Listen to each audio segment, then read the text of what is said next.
ॐ ज्ञानतिमिरान्धस्य ज्ञानञ्जनशलाकया चक्षुरुन्मिलितं येन तस्मै श्रीगुरवे नमः। नमो विष्णुपादाय कृष्णप्रेष्ठाय भूतले श्रीमते भक्तिवेदान्तस्वामिन्निति नामिने। नमस्ते सारस्वती देवे गौरवाणी प्रचारिणे निर्विशेष शून्यवादी पाश्चात्यदेशतारिणे। नमो महावदन्याय कृष्णप्रेमप्रदायते कृष्णाय कृष्णचैतन्य नामने गौरतुसे नमः। जय श्री कृष्ण चैतन्य प्रभु नित्यानंद श्री अद्वैत गदाधर शिवासादि गौर भक्त वृंदा। हरे कृष्णा कृष्णा कृष्णा हरे हरे, हरे राम राम राम हरे हरे। हरे कृष्णा। तो आप सभी भक्तों का हार्दिक स्वागत है आज के राम कथा में। तो हम लोग चर्चा कर रहे हैं श्री वाल्मीकि रामायण और इसका बालकांड, पहला स्कंद है। बालकांड चल रहे हैं और इसके 42 नंबर अध्याय में हम लोग कल चर्चा परसों चर्चा प्रारंभ किए थे। Bhagirath austerities for Ganga's descent. Bhagirath महाराज तपस्या करना प्रारंभ करते हैं माता गंगा को स्वर्गलोक से पृथ्वी में लाने के लिए। बहुत अच्छा प्रसंग चल रहा है। अभी ये महाकुंभ का समय है। महाकुंभ भी हो रहा है एक महीने, और उस शुभ अवसर पे हम लोग माता गंगा कैसे प्रकट होती हैं भगीरथ महाराज के तपस्या के बल पे, ये हम लोग चर्चा कर रहे हैं। तो ये प्रसंग चल रहा है वास्तव में विश्वामित्र मुनि भगवान राम, लक्ष्मण और अन्य ऋषि मुनियों को सिद्ध आश्रम से लेकर के मिथिला लेके जा रहे हैं। तो रास्ते में सोना नदी आता है, उसको क्रॉस करके वहां का इतिहास के बारे में वर्णन किए पिछले 3-4 अध्याय पहले। और फिर उसके पश्चात जब आगे बढ़ते हैं तो गंगा नदी के तट पे आते हैं। तो वहां पे पहुंच करके भगवान रामचंद्र जिज्ञासा करते हैं कि माता गंगा का उत्पत्ति और ये जो तीनों लोकों में माता गंगा जाती हैं त्रिभुवन पावनी, तो इसका इतिहास वर्णन करिए। तो उस प्रश्न को सुन करके विश्वामित्र मुनि बड़े विस्तार से वर्णन करना प्रारंभ करते हैं कि कैसे माता गंगा की उत्पत्ति हुई, हिमवान की पुत्री माता गंगा, और फिर स्वर्ग लोकों में कैसे वो आती हैं। अब इसके पश्चात अब पृथ्वी लोक में कैसे प्राकट होता है, इसका बारे में वर्णन करने के लिए विश्वामित्र मुनि अयोध्या के राजा भगवान रामचंद्र के ही पूर्वज सगर महाराज का इतिहास बताते हैं। सगर महाराज के 60,000 पुत्र हुए, 60,001 पुत्र हुए। तो 60,000 पुत्रों को तो कपिल देव जो है भस्म कर देते हैं उनके अपराध के कारण। और जो एक दूसरे एक पुत्र हुए असमंज, तो वो उनकी क्रूरता को देख करके उनको वो देश निकाला कर देते हैं, वो चले जाते हैं। वो असमंज के पुत्र होते हैं अंशुमान, जो कि सगर महाराज के पोते होते हैं। तो सगर महाराज की आज्ञा पे अंशुमान को जो है सगर महाराज इस संसार से परलोक जाने के समय आज्ञा देते हैं कि आप आपके 60,000 जो अंकल्स हैं उनका उद्धार करने के लिए माता गंगा को लेके आओ। तो अंशुमान भी खूब प्रयास करते हैं। वो अपने राज्य को छोड़ करके जंगलों में जा करके 32,000 वर्षों तक तपस्या करते हैं, लेकिन फिर भी सफल नहीं हो पाते हैं। लेकिन ये बहुत कठिन तपस्या अपने पिता, अपने दादाजी की आज्ञा का पालन करने के कारण उनको पुण्य मिलता है और वो भी स्वर्ग को प्राप्त करते हैं। फिर वो अपने पुत्र दिलीप को ये आदेश दे के चले जाते हैं कि आप you find out the means, कि आप तरीका ढूंढो कैसे माता गंगा को लाया जा सके। तो दिलीप भी राज्य करते हुए 30,000 वर्षों तक राज्य करते हैं और बहुत सारे यज्ञ करते हैं भगवान विष्णु का पूजा करते हुए इस उद्देश्य से कि माता गंगा को पृथ्वी में लाया जाए। लेकिन वो भी असफल होते हैं। लेकिन इस यज्ञ पर यज्ञ करने के कारण उनको भी फाइनली स्वर्ग की प्राप्ति होती है। और वो अपने पुत्र भगीरथ महाराज को फिर फाइनली आदेश देके जाते हैं कि आप जो है इस कार्य को आगे बढ़ाओ। तो ये हम लोग चर्चा कर रहे थे। तो इंद्र लोकम गतो राजा स्वार्जिते नैव कर्मणा राज्ये भगीरथम पुत्रम अभिषिच्य ऋषभम। Having enthroned his son Bhagirath, the best of men, to rule the king then departed to Indraloka by dint of his accumulated piety. कौन? दिलीप। तो दिलीप भी इस प्रकार से स्वर्ग चले जाते हैं और अपने पुत्र भगीरथ महाराज को राजा बना देते हैं। भगीरथस्तु राजऋषिर् धार्मिको रघुनंदना अनपत्यो महातेजा प्रजा कामा स चा प्रजा मंत्रिषु आधाय तद्राज्यं गंगावतरणे रता। तो भगीरथ महाराज भी एक बहुत महान राज ऋषि हुए और परम बहुत धार्मिक हुए। ओ बेलेवर डिसेंडेड ऑफ द रघुस, हे रघुनंदन, भगवान रामचंद्र को एड्रेस कर रहे हैं विश्वामित्र मुनि, कि भगीरथ महाराज द धार्मिक राजऋषि ऑफ ग्रेट प्रॉविस, बहुत ही पावरफुल शक्तिशाली धार्मिक राजऋषि, was without any child and so desired to have children. Being so, he handed over his kingdom to his ministers and became absorbed in causing the descent of Ganga. सो भगीरथ महाराज के कोई संतान नहीं हुई, तो संतान की इच्छा रखते हुए वो अपने राज्य को अपने मिनिस्टर्स को, मंत्रियों को फॉर द टाइम बिंग, कुछ समय के लिए हैंडल करने के लिए सौंप देते हैं। और साथ ही साथ में माता गंगा को प्रकट कराने के उद्देश्य से, ये दोनों कार्य के उद्देश्य से वो तपस्या में लग जाते हैं। सतपो दीर्घमातिष्ठत् Gokarne Raghunandan, ऊर्ध्वबाहु पंचतपा महामासाहारो जितेन्द्रियः। O beloved child of the Raghus, standing among five fires with his arms upraised, eating only once a month, with his senses under control, he executed austerities for a long time at Gokarna. So Gokarna is at the foot of the Himalayas. Bhagirath stood amidst five fires, that is, fires on his four sides and the sun above him. तो भगीरथ महाराज गोकर्ण नाम का स्थान है जो हिमालयों के चरणों में स्थित है, और at the foot of the Himalayas. तो वहां पे जाकर के पंच अग्नि के बीचों बीच में खड़े होकर के जो है अपने दोनों हाथ ऊपर करके दिव्य तपस्या करना प्रारंभ कर दिए। और कैसी तपस्या कर रहे हैं? पंच अग्नि मतलब चारों तरफ से फायर और ऊपर से सूर्य की तप, सूर्य का ताप। तो ये तपस्या करना चालू कर दिए। और यहाँ पे लिखा है कि केवल अपने पूरे इंद्रियों को नियंत्रित करते हुए केवल महीने में एक बार खाते थे। यहाँ पे अगर श्लोक में आप देखेंगे तो ऊर्ध बाहु पंच तपा मांसाहारो जितेंद्रिया लिखा हुआ है ना। तो ये मांसाहार लिखा हुआ है ना। मांसाहार मतलब मांस मतलब महीना, आहार मतलब खाना। तो महीने में खाते थे, एक महीने में एक बार खाते थे। ठीक है। तो ऐसे ही कई बार कुछ लोग जो होते हैं जो सही तरीके से नहीं समझ सकते हैं, तो इस प्रकार के शब्दों को गलत समझते हैं। ऐसे ही कुछ मूर्ख लोग बोलते हैं कि भगवान रामचंद्र भी मांसाहार किए थे, मांस खाए थे। तो मांस मतलब केवल मांस मतलब मांस नहीं होता है कि जानवर को मार के खाना। जो फल का जो पल्प होता है उसको भी मांस बोला जाता है। और यहाँ पे तो खैर मांस है। मांस, मांस और मांस में अंतर है। लेकिन कुछ लोग हो सकते हैं जो एक बिंदी का ही फर्क है कि मांसो, मांस मांसाहारो, तो मांसाहारो में अगर बिंदी लगा दें तो मांसाहारो हो जाएगा, है ना। कुछ लोग इस प्रकार से मिस इंटरप्रिटेशन भी कर देते हैं। लेकिन हमको सावधानी पूर्वक ध्यान रखना चाहिए कि इसीलिए जरूरी है। क्योंकि अगर ये मांसाहार कैसे खा सकते हैं, यहाँ पे ऑलरेडी पिछले श्लोक में जब बताया गया है कि परम धार्मिक है, राज ऋषि है, तो there is no question of eating flesh, ये तो संभावना ही नहीं है। तो मांसाहार मतलब महीने में एक बार। हाँ, तो ये इस प्रकार की तपस्या करना प्रारंभ कर देते फॉर लॉन्ग टाइम, बहुत लंबे समय के लिए। तस्य वर्ष सहस्राणि घोरे तपसि तिष्ठिता, एतानि महाबाहो तस्य राज्ञो महात्मनः, सुप्रीतो भगवान् ब्रह्मा प्रजानां पतिरीश्वरः। O mighty arm, while he was situated in terrible austerities, 1,000 years passed. Lord Brahma, the master and the controller of the universal populace, became very happy with that great soul King Bhagirath. ऐसे 1,000 वर्ष व्यतीत हो गए इस भयानक तपस्या को करते हुए। तो ब्रह्मा जी, जो कि पूरे ब्रह्मांड के स्वामी हैं, इस ब्रह्मांड के स्वामी हैं, कंट्रोलर हैं, तो बड़े खुश हो गए भगीरथ महाराज के ऊपर। तो देखिए, ये 3 पीढ़ियों से चल रहा है। दिलीप भी तपस्या किए और अंशुमान, 32,000 वर्ष तपस्या किए। दिलीप भी 30,000 वर्ष तक पूजा किए भगवान का।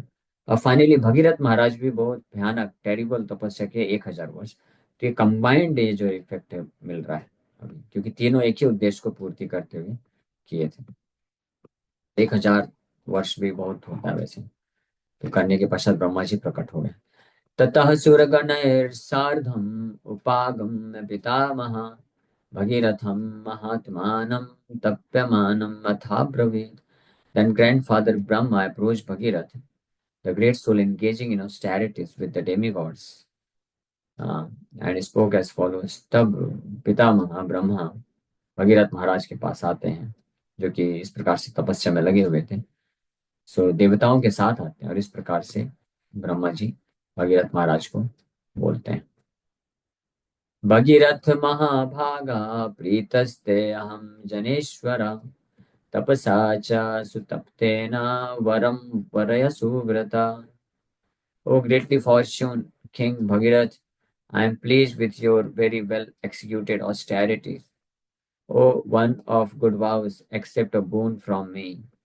कि हे महाभागा ग्रेटली फॉर्चुनेट भगीरथ, हाँ, मैं आपकी ये बहुत ही अद्भुत तपस्या से प्रसन्न हूँ। अब आप मुझसे कोई वरदान प्राप्त कर लो। तमुवाच महातेज सर्वलोक पितामहम् भगीरथो महाभागा कृतांजलिरुपस्थिता। The greatly fortunate and greatly powerful Bhagirath approached the grandfather of all worlds with his palms joined in submission and told him the following. Greatly powerful, that is unbounded power because of his austerities. तो भगीरथ महाराज को यहाँ पे बोला गया है, हाँ, महातेजा। तो महान तपस्या करने के कारण महातेजस्वी हो गए। तो जो लोग भी तपस्या करते हैं तो they become very powerful. Unbounded power can be achieve with तपस्या ऑस्टेरिटी। कलयुग की ऑस्टेरिटी क्या है, तपस्या क्या है? चार नियम को स्ट्रिक्टली पालन करना। जो बहुत ही सख्ती से चार नियमों का अगर पालन कर सके कोई व्यक्ति, तो वो बहुत पावरफुल बन जाता है, बहुत शक्तिशाली बन जाता है। और जब पावर आती है, शक्ति आती है, तो उसके बल पे कोई डिटरमाइंड हो सकता है। डिटर्मिनेशन, दृढ़ निश्चय। किसी भी कार्य में सफलता के लिए डिटर्मिनेशन का जरूरत है, दृढ़ निश्चय, दृढ़ संकल्प का जरूरत होता है। अगर कोई दृढ़ निश्चय हो जाए तो वो कोई भी व्यक्ति कैसा भी कठिन कार्य है उसको जरूर कर लेगा। तो स्पेशली ये भाव बंधन से अपने आप को मुक्त करने का जो कार्य, ये सबसे कठिन कार्य है ना? इसके लिए बहुत ग्रेट डिटर्मिनेशन इज रिक्वायर्ड। और डिटर्मिनेशन, दृढ़ निश्चय बनता है जब कोई चार नियमों को पालन करता है। मांसाहार त्याग देना, मांसाहार न करना, जुआ न खेलना, नशा न करना। और स्पेशली जो चौथा प्रिंसिपल है, वो अगर कोई स्ट्रिक्टली पालन करे तो बहुत डिटरमाइंड हो सकता है हाँ। तो अवैध स्त्री पुरुष संबंध रखना। तो ये चार नियम जो पालन कर लेते हैं तो वो बहुत दृढ़ निश्चयी बन सकते हैं और बड़ी आसानी से जो है असंभव कार्य को भी संभव कर सकते हैं। Determination is required. जब प्रभुपाद जी बोले success is guaranteed for rigid practitioner. Rigid practitioner बनने के लिए ये तपस्या का आवश्यकता होता है। और कलयुग में सबसे बड़ी तपस्या है चार नियमों को दृढ़ता से पालन करना। तो जो कोई एक कार्य कर सके और फिर साथ में ये तपस्या करने से, ये चार नियम पालन करने से हम दृढ़ निश्चय बन जाएंगे। और फिर उस दृढ़ निश्चय के बल पे जब हम भगवान के नाम का जप करेंगे, श्रवण करेंगे, प्रचार करेंगे, सेवा करेंगे, तो उस बल पे हम फिर अपने आप को भगवत चेतना विकसित कर सकते हैं। सो इसलिए यहाँ पे बोला गया भगीरथ महाराज महातेजा। अब वो इस प्रकार से ब्रह्मा जी के वचनों को सुन करके बोलते हैं, यदि मे भगवन् प्रीतो यदि अस्ति तपसः फलम् सगरस्यात्मजा सर्वे मत्तः अपनुयुः। O Lord, if you are pleased and if my austerity is successful, may all the sons of Sagar receive their oblations of water from me। ये डायरेक्ट बोल दिए कि सगर महाराज के सभी पुत्र, 60,000 पुत्र, जो है मेरे द्वारा ये पिंडोदक, उदक मतलब पानी, ऑब्लेशंस ऑफ वाटर वो प्राप्त करें मेरी तपस्या से। तो ये कैसे प्राप्त करेंगे? यानी गंगा को आना पड़ेगा। अब आगे बता रहे हैं, गंगाया सलिल क्लिन्ने भस्मन्नेषां महात्मनां स्वर्गं गच्छेयुरत्यन्तं सर्वे मे प्रपितामह। When the ashes of these great souls are wet with the water of Ganga, all my great grandfathers will be able to go to the extremely great abode Swarga। तो ब्रह्मा जी को बताएं कि जब माता गंगा के जल से मेरे ग्रेट ग्रैंडफादर, हाँ पिता, दादाजी के पिताजी हुए ना, 3 जनरेशन से तो गंगा को लाने का प्रयास किया जा रहा है। तो उनको जब स्पर्श होगा तो वो शुद्ध हो जाएंगे और स्वर्ग को प्राप्त करेंगे। So Bhagirath was not just offering ordinary oblations for his great grandfathers. He wanted them to attain the practically inexhaustible benefit of residence in स्वर्ग प्राप्त कर सकता है। तो इससे ये शिक्षा मिलती है कि अ, व्यक्ति के जो वंशज होते हैं, अगर वंश जो होते हैं, पुत्र हैं, पोते हैं या पर पोते हैं, तो अगर वो तपस्या करते हैं और वो बहुत धार्मिक होते हैं, तो उनके धर्म और तपस्या के बल पे उनके पूर्वजों को भी सदगति मिल सकती है। भले ही उनके पूर्वज पाप करके अगर नरक में पड़े होंगे तो वहां से मुक्त होकर के सदगति, अच्छी गति को प्राप्त कर सकते हैं। और सबसे जो बेस्ट गति है वो है भगवान की भक्ति, भगवान के धाम को प्राप्त करना।